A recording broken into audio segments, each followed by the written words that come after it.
A cold gun barrel brushed her apron. A rough hand pulled her into a leather booth, and a deep, gravelly voice whispered, "You're in danger. Pretend I'm your dad, or we both die." She was just a waitress. He was a ruthless mob boss. This is what happened next. The rain was coming down in relentless sheets against the floor-to-ceiling windows of the Sapphire Grill, Boston's most exclusive and discreet steakhouse. Inside, the atmosphere was a masterclass in curated luxury.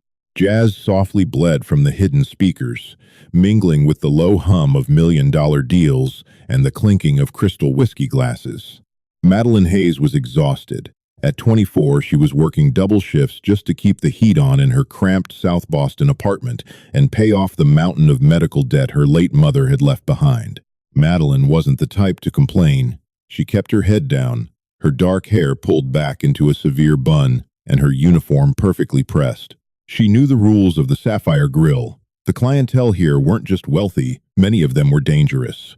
Donovan, the overly anxious floor manager, had drilled it into the staff. You see nothing, you hear nothing, and you never, ever interrupt a conversation at the corner booths. Booth 4 was permanently reserved for Lorenzo Bianchi. Lorenzo was a striking man in his late 40s, possessing a silver fox elegance that masked a terrifying reputation. He wore immaculately tailored Italian suits and commanded the room without ever raising his voice. The city's underground knew him as the head of the Bianchi syndicate, a man who controlled the docks and the unions with an iron fist. To Madeline, he was just Mr. Bianchi, the polite but terrifying regular who always ordered a ribeye, rare, and a glass of Lagavulin neat. He tipped in crisp $100 bills and never looked at the waitstaff for longer than a second. Until tonight.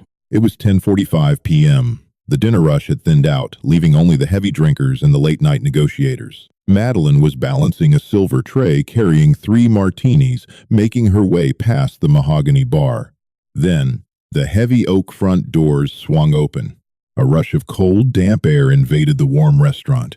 4 men stepped inside. They didn't belong. They weren't wearing the standard uniform of Wall Street bankers or old money politicians. They wore heavy, dark trench coats dripping with rain. Their eyes were dead, scanning the room with predatory precision. Madeline immediately noticed the unnatural, rigid bulk at their waistbands. Guns. A cold spike of adrenaline shot down Madeline's spine. Sophia, the hostess, stepped forward with a tight, professional smile, but the lead man, a towering, heavily scarred brute, pushed right past her without a word. They were fanning out. They were looking for someone. Madeline froze in the center aisle, her tray trembling slightly. She needed to get to the kitchen.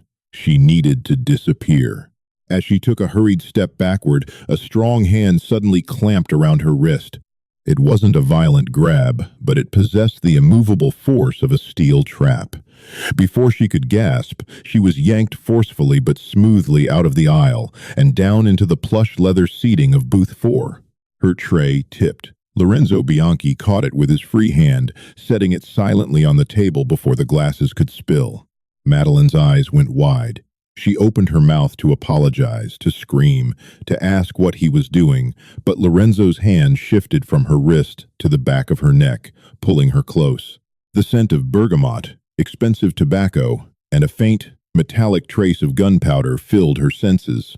His lips brushed just inches from her ear. "You're in danger," Lorenzo whispered.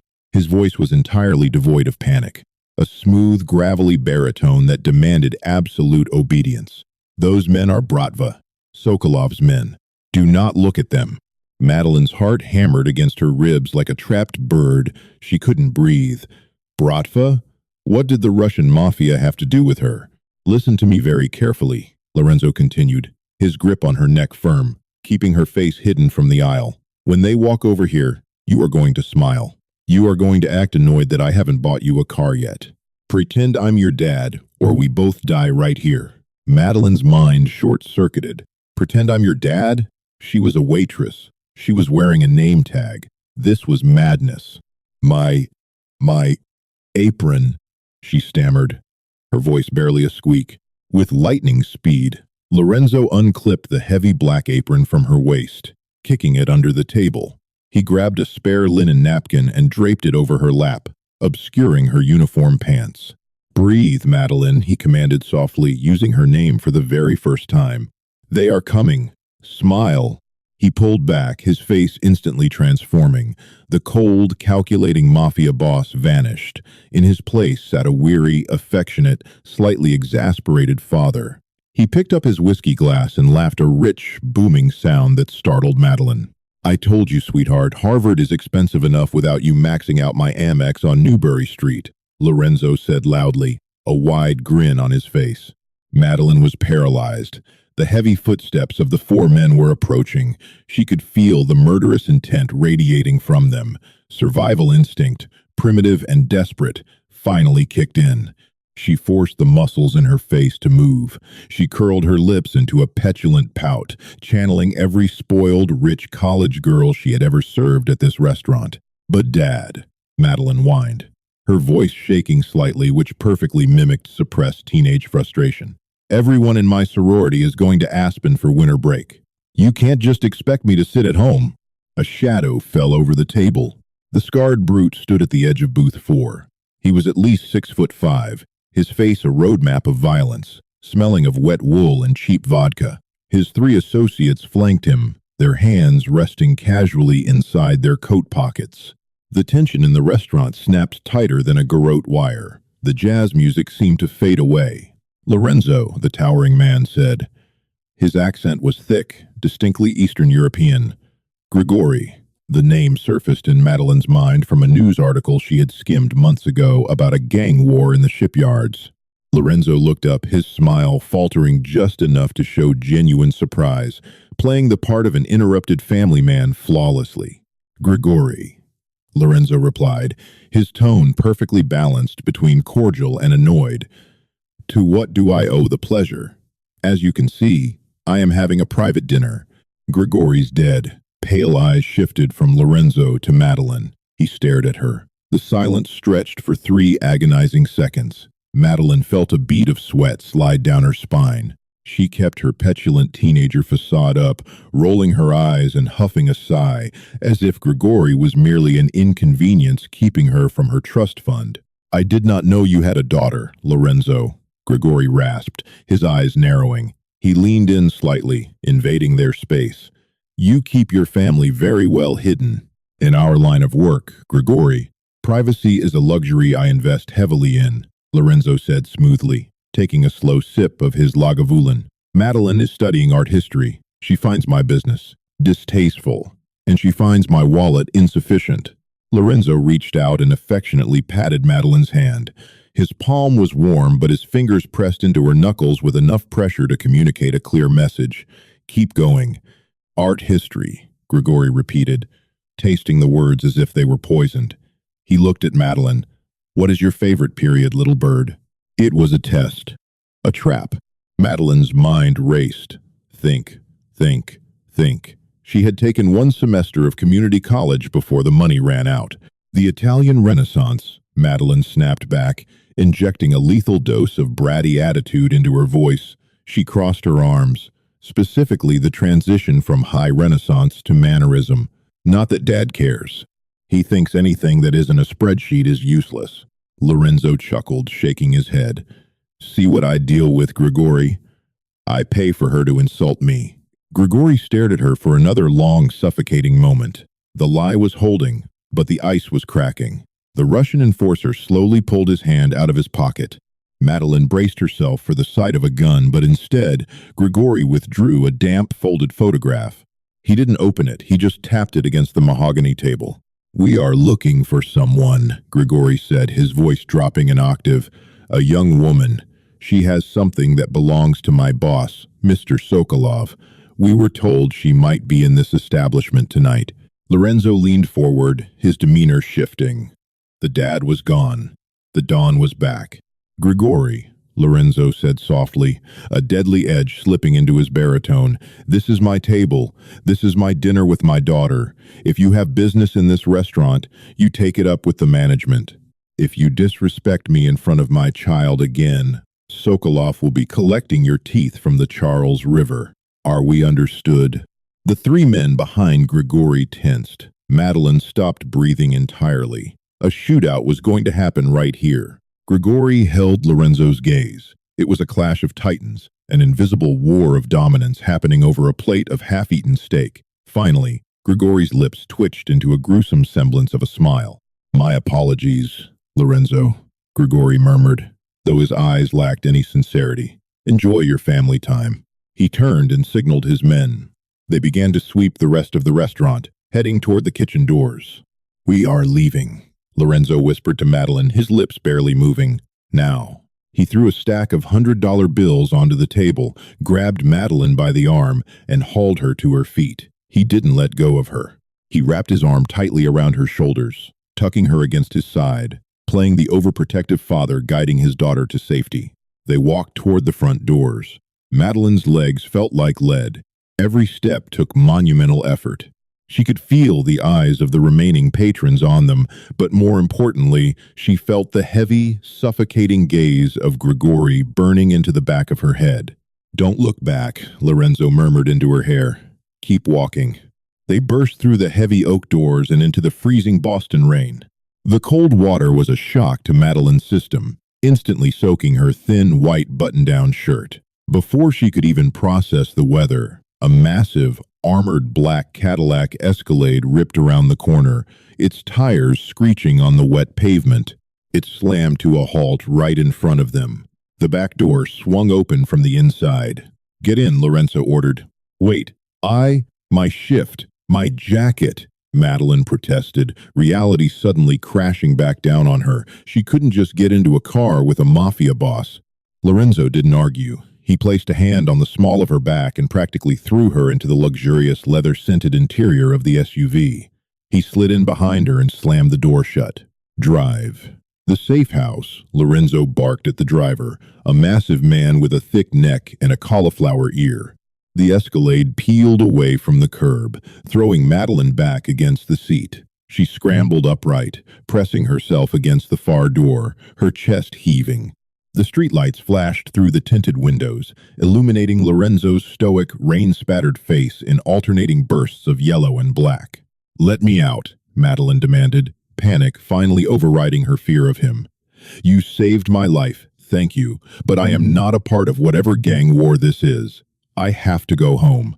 "You don't have a home anymore, Madeline," Lorenzo said coldly. He reached into his tailored suit jacket and pulled out a manila envelope. He tossed it onto the center console between them. "What is that?" she whispered, staring at it like it was a live grenade. "Grigori said he was looking for a woman who stole from Sokolov," Lorenzo replied, his dark eyes locking onto hers. When he walked into the restaurant, one of his men dropped a copy of the photograph they were circulating. My associate intercepted it. Lorenzo nodded at the envelope. "Open it."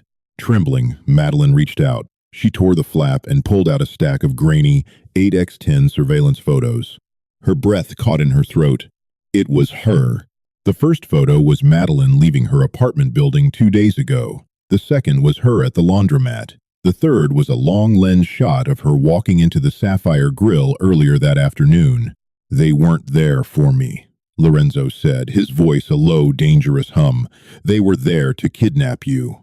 Madeline dropped the photos, pressing her hands over her mouth. "Why? I don't know them. I don't know anyone named Sokolov. I'm just a waitress." Lorenzo leaned closer, the shadows of the car making him look like a demon rising from the dark. "That's the million-dollar question, Madeline," Lorenzo said softly. "Because whatever you did, or whoever you really are, the Russian mob just put a $2 million bounty on your head. And right now, I am the only thing keeping you alive." The rain battered the bulletproof glass of the Cadillac Escalade as it tore through the winding, desolate roads of the Massachusetts countryside. Madeline sat frozen in the expansive leather seat, the manila envelope resting on her lap like a cursed artifact. She stared at the grainy surveillance photographs of herself. Her mind spun wildly. $2 million. The Russian Bratva, Sokolov. The names and numbers echoed in her brain, entirely disconnected from her reality of double shifts, spilled coffee, and overdue electricity bills. Beside her, Lorenzo Bianchi radiated a dangerous, quiet energy. He was no longer the charming, exasperated father from the steakhouse. The mask had been discarded. Now, he was the ruthless boss of the Bianchi syndicate, calculating every variable, assessing every threat. He tapped out a rapid message on an encrypted phone, his jaw tight. "I do not understand any of this," Madeline whispered, her voice barely audible over the hum of the powerful engine. "My mother was a nurse. We struggled my entire life. She died of cancer 3 years ago, leaving me with nothing but medical debt and a box of old sweaters. She did not know any mobsters. We have no money to steal." Lorenzo turned his head, his dark eyes analyzing her face with a piercing intensity. "The Bratva does not make mistakes when it comes to a bounty of this size, Madeline. They do not hunt innocent waitresses for sport. If Sokolov is willing to start a war in my city by sending armed men into my territory, it means you possess something that threatens his entire empire." "I possess a broken toaster and a mountain of unpaid bills," Madeline shot back, a flash of defensive anger cutting through her paralyzing terror. A ghost of a smile touched Lorenzo's lips, quickly vanishing into the shadows of the vehicle. He admired her spirit. Most people would be weeping or catatonic by now. She was terrified, yet she was fighting back. The SUV turned down a hidden, unpaved road, navigating through a dense forest until an imposing wrought iron gate emerged from the darkness. The gate swung open silently, revealing a massive, modern concrete and glass estate tucked away from the world. The vehicle stopped beneath a bright portico. "Welcome to the Weston compound," Lorenzo commanded, opening his door. "Stay close to me. Do not speak to anyone unless I tell you to." Madeline followed him into the sprawling house.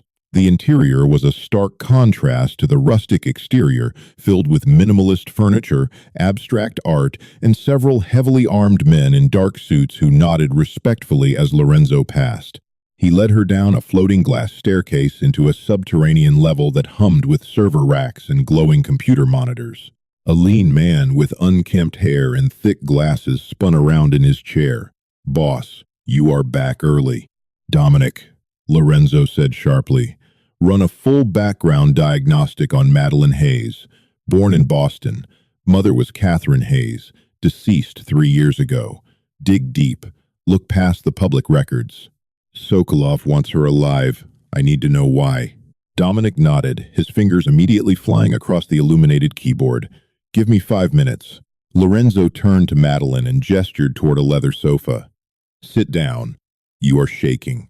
Madeline realized he was right. The adrenaline was wearing off, leaving her freezing and trembling in her damp white uniform shirt. Lorenzo walked over to a wet bar, poured a glass of amber liquid, and handed it to her. "Drink. It will warm your blood." She took a tentative sip. The liquor burned a fiery trail down her throat, settling warmly in her stomach. Lorenzo took off his expensive, tailored suit jacket and draped it over her shoulders. The jacket was heavy, retaining his body heat and the distinct scent of bergamot and danger. The gesture was surprisingly gentle, a stark contrast to the violence that surrounded him. "I am not a child," she muttered, pulling the jacket closer despite her protest. "I know," Lorenzo replied smoothly, his gaze dropping to her lips for a fraction of a second before returning to her eyes. "But tonight, you are under my protection, and I take care of what is mine." The possessive weight of his words hung heavily in the air. Before Madeline could process the sudden, intense shift in the atmosphere, Dominic let out a sharp whistle. "Bingo," the hacker announced, spinning his monitor around. "Boss, you are going to want to see this. Catherine Hayes did not exist before 1999. The Social Security number is a ghost file, highly classified witness protection level creation." Lorenzo stepped closer to the screen. "Who was she before?" "Facial recognition matched her to an old Interpol file," Dominic said, pulling up a side-by-side image. On the left was a picture of Madeline's mother looking tired in her nursing scrubs. On the right was a glamorous, younger version of her mother wearing diamonds and a fur coat. Her real name was Katerina Volkov. She was the personal accountant and alleged mistress of Ivan Sokolov. Madeline dropped her glass. It shattered against the concrete floor. "No," she gasped. "No, that is a lie. My mother." "Your mother was stealing from the Bratva," Lorenzo finished the sentence, his voice low and dangerous. He looked at Dominic. "What did she take?" "Rumor has it, 25 years ago, someone walked away with the master ledger. Dominic explained rapidly. Physical drives containing offshore account numbers, blackmail material on politicians, everything Sokolov used to build his syndicate. If those drives go public, Sokolov is ruined. He has been looking for Katerina for over 2 decades. And now Katerina is dead, Lorenzo murmured, turning slowly to look at Madeline, which means the secret died with her, unless she passed it on to her only daughter. Madeline shook her head frantically. She gave me nothing. I swear to you, I do not have any drives or ledgers. Lorenzo approached her, his eyes locked onto her chest. What is that? He asked softly, pointing his finger. Madeline reached up, her fingers grazing the silver chain she always wore tucked under her shirt. She pulled out the heavy, ornate silver pendant. It is just a locket. My mother gave it to me on her deathbed. She told me to never take it off. Lorenzo reached out, his large, rough fingers brushing against her collarbone as he examined the pendant. His touch sent an unexpected jolt of electricity through her veins. He pressed a hidden latch on the side of the jewelry. The locket popped open, but there was no picture inside. Instead, nestled in the velvet lining was a tiny, intricately engraved micro-key. A safety deposit box key, Lorenzo stated, his eyes meeting hers. Sokolov does not want you, Madeline. He wants this key, and he will butcher anyone who gets in his way to obtain it. The revelation hung in the subterranean bunker like thick smoke. Madeline stared at the tiny key resting in Lorenzo's palm, the entire foundation of her life crumbling into dust. Her mother was not just a struggling nurse. She was a fugitive hiding the ultimate weapon against the Russian mafia. We need to retrieve the box, Lorenzo declared, his commanding tone slicing through her shock. Tomorrow morning, when the banks open. Until then, nobody leaves this compound. Suddenly, the bunker's warning alarms screamed into life. Piercing red lights bathed the room in a bloody glow. Boss! Dominic shouted over the blaring siren, his fingers desperately attacking the keyboard. We have multiple perimeter breaches, heavy vehicles, armed hostiles. They bypass the outer gates using military-grade explosive charges. It is the Bratva. They found us. How?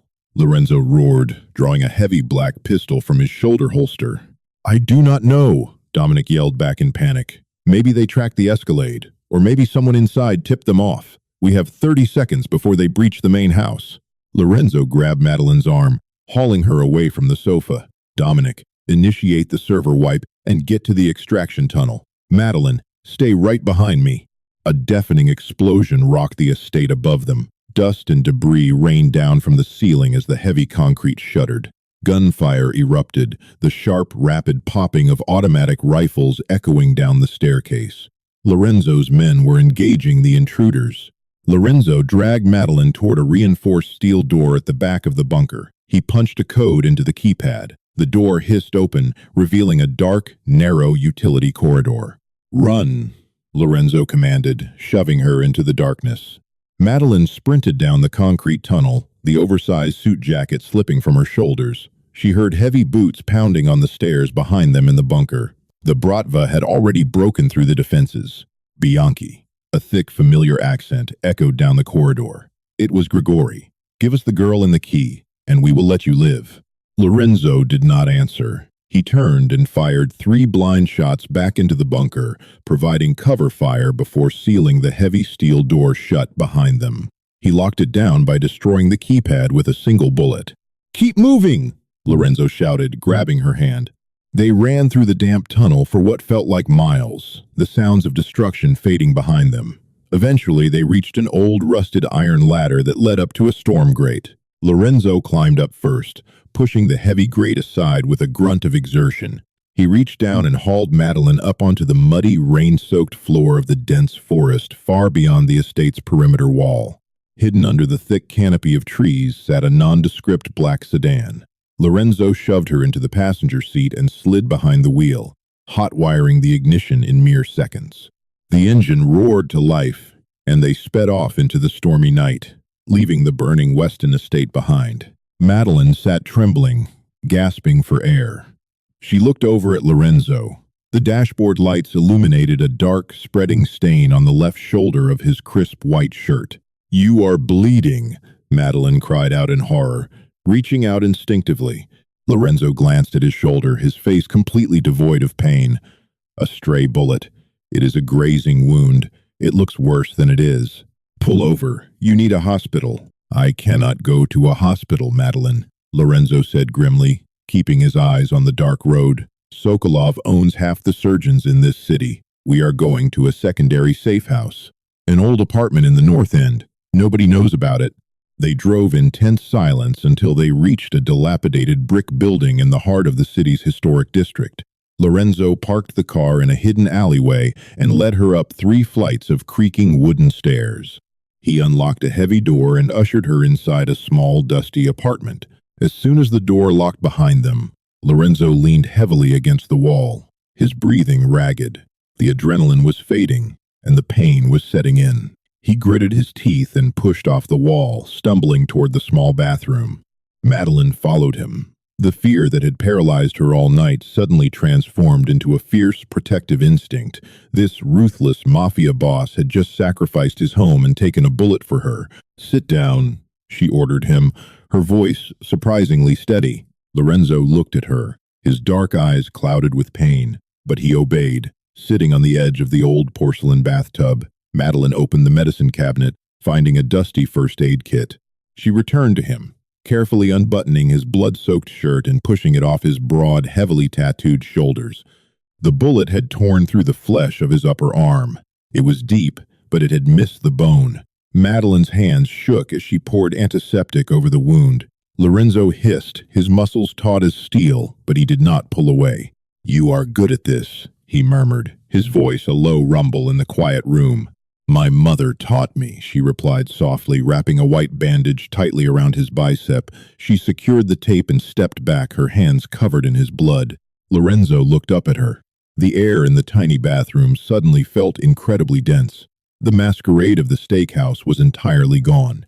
He was not looking at her like an exasperated father anymore. His gaze was dark, heavy, and intensely masculine.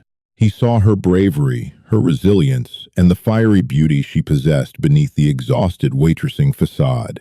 He reached out with his uninjured arm and gently grabbed her waist, pulling her forward until she was standing between his knees. Madeline gasped softly, her heart hammering wildly, not from fear, but from the sudden, overwhelming proximity of him. "You asked me earlier why I saved you," Lorenzo whispered, his thumb lightly tracing the curve of her hip. "At first, it was because I hate the Bratva operating in my city. I hate bullies." He leaned closer, his forehead resting against hers. His breath was warm against her trembling lips. "But now," Lorenzo continued, his voice dropping to a rough, passionate whisper, "now, I am going to burn Sokolov's empire to the ground, steal his legacy, and destroy anyone who ever thought about hurting you. Because you are mine to protect now, Madeline, and I never let go of what is mine." Madeline looked into his dangerous, captivating eyes, realizing there was no going back to her old life. She was pulled into the dark, violent world of the mafia, and the most terrifying part was that, standing in his arms, she did not want to leave. If you enjoyed this intense mafia romance drama, please do not forget to hit the like button right now. Share this thrilling video with your friends who love unexpected twists, dark secrets, and dangerous romance. We bring you gripping tales every single week, so make sure to subscribe to our channel and turn on the notification bell to never miss a new upload. What do you think Madeline will do next? Drop your thoughts in the comments below. Thank you.